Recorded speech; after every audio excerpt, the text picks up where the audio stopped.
Welcome back to A Closer Look. If you're just joining us, I'm with Congresswoman Diana Harshbarger. She is the U.S. Representative for Tennessee's 1st Congressional District. Thank you, Diana, for being here. And we were just talking before the break about vaccines and the vaccine mandates. And this is a hot topic, of course, because everybody's got their opinions on it.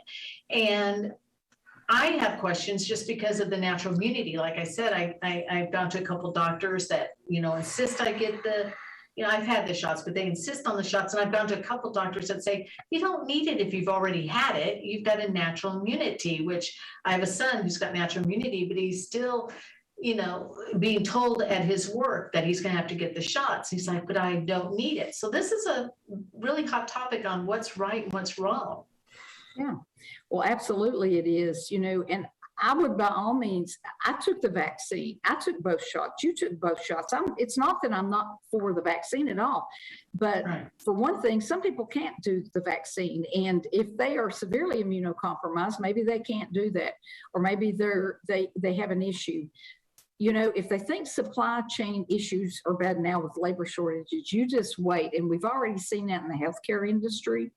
But going back to the natural immunity, if you want proof, then look no further than and get an antibody test, get a T cell immunity test to see what your levels are. And like I talked to you a little bit before, there are countries who accept natural immunity if you're traveling, but here in the United States, they don't want to do that. And I'll tell you somebody, and I was mentioned yesterday because of that natural immunity is real, Bill. Joe Rogan has a podcast. It's the #1 in the nation right now. Oh, yeah, I'm very familiar with it. Okay, well, go back and listen to this one. Peter McCullough mentioned my bill on there, and I heard about it yesterday, and I'm like, dang, he understands that some of us have a little bit more common sense than others, and we're going to push the things that are sound, and we are following the science with this. But you know what? It's, like I said before, it's not about COVID, it's about control. I would encourage everybody to get the vaccine that wants it, but it is all about your individual rights, Lynda. It's whatever you decide. There's going to be 30% that are not going to get vaccinated. I've never had a flu shot, for heaven's sakes. But, like you said, there's some physicians who say, do preventative. COVID is real. Make no mistake. There have been many people who have perished with that. But take the precautions, and now they're limiting, they're lowering the age that they want to give that vaccine into children, and children have it much milder if they have any symptoms at all. And I encourage people, you better do your homework with that, moms and dads, and, because it's 1/3 of the dose, but it's still, if you look at, for example, polio vaccine, 1 million people in that study over a year. We have 2,200 in this child study over 6 months. No comparison there. So just be cautious, talk to your physician, get their advice, and then make your decision as far as the children go. And I agree. And I think that's how it should be, that we should make informed decisions. As we were talking about before, I've met several people that have reasons why they're scared to get it that aren't just because they just don't want to. They have really real reasons. And like I said, I've had the vaccines. I'm not anti-vax at all. I believe people should get it. And, but I understand when people don't want to get it, and I respect that. For instance, that woman I told you about whose father got a flu shot 20 years ago, and he's been paralyzed ever since from the neck down. Now, I think she would have a reason to be scared to get a vaccine. If you saw someone have a bad reaction like that, well, that's a valid reason to be scared. And I don't think somebody like that should be put down like they just don't get it. I think that we should all respect everybody's views on it. And like you said, if you want to get it, absolutely, I support you 100%, but I think we have to respect those that have their concerns.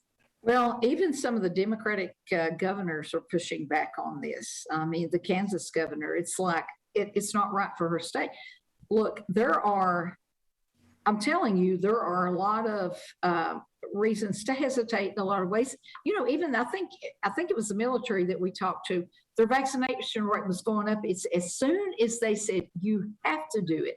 It's when people, especially in Tennessee, they're like, Oh, no way. You're telling me I have to do that? I am not going to do it. And that stifles some of the vaccinations that would have occurred otherwise.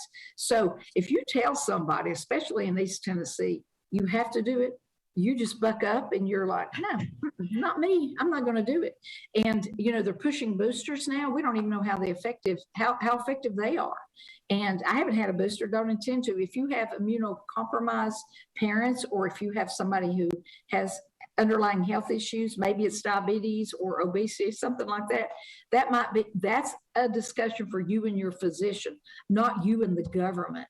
I swear, I believe if the government comes knocking, you probably don't want to answer the door.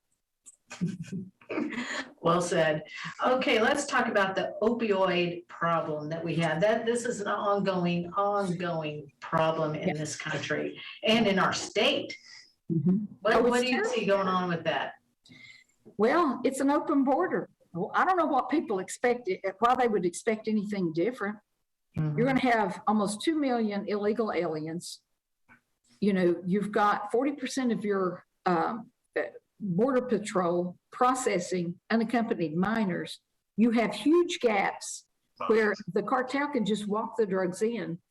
And, you know, when you have an increase in fentanyl and methamphetamine and all the things that are, that are destructive, you have an increase in drugs, the price goes down, you have less access to healthcare facilities that will treat you, you're going to have an increase in opioid deaths. It's just simple. You know, and I've talked to different mayors, I've talked to sheriffs, I've talked to so many people back home. And, you know, I think they said that fentanyl was down to $20. And I'm like, they don't even know what the fentanyl, the methamphetamine, all these things that they get off the street are even laced with. That's the prelogs, the analogs coming from China and India. When you talk to these ER nurses and healthcare providers, and they say, look, Narcan's not even reversing some of the opioid overdoses. There's your sign. You know, it's an increase in inventory and a decrease in price. And when people are at home, they're not working, you know, and a lot of things that come their way that, you know, mental stressors, it's easy to turn to drugs.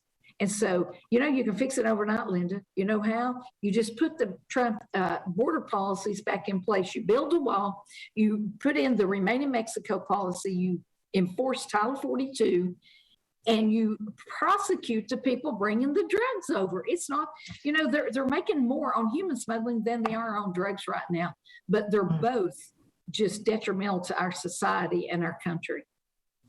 That is scary to think. Yeah, the human trafficking, the opioid, that's a tricky word, opioid epidemic.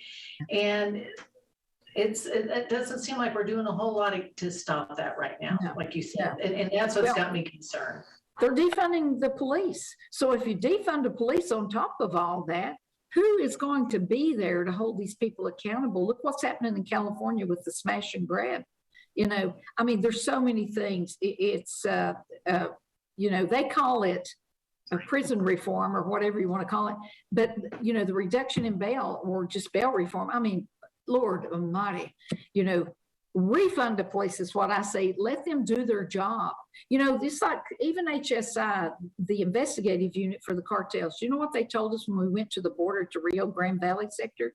We're like, I went with the ranking member and several of us on Homeland. He said, we asked him, what can we do for you? You know what he said? He said, nothing. Let us enforce the laws that are already on the books and we can do our job efficiently. It's real simple. We don't need more legislation. We just need to enforce the legislation on the books. Very well. Very good. Okay, Diana, we have a couple minutes left. What else would you like to touch on that you feel we need to be informed about? Well, I'll tell you something that's been humbling to me in the district, Lynda, and that's our Vietnam era veteran pinnings. I bet we've pinned over 3,000 people in all the counties that I serve. And, you know, these are precious men who were never welcomed home, men and women who weren't welcomed home properly. And we say, we appreciate you, we thank you, and welcome home. And it has been an overwhelming success if you talk to those veterans. And we will carry forth and do those again next year. But now it's going to be you know, a good policy for any of these members to do. And it's been going on for several years. It's the 50th anniversary. And that's just, to me, I just want the veterans out there to know, if you haven't done that, sign up on our sight to do that. It's pretty amazing to welcome these great men and women home and give them the thank you they deserve. I love that. That's a great note to end on. Thank you so much, Diana, for joining us today. You're doing a great job. We appreciate your time and your efforts, and we look forward to you being back hopefully for the holidays. Well, absolutely. I'll be heading out today. So I wish everybody a Merry Christmas. Well, thank you and Merry Christmas. And thank you for joining us. This is A Closer Look.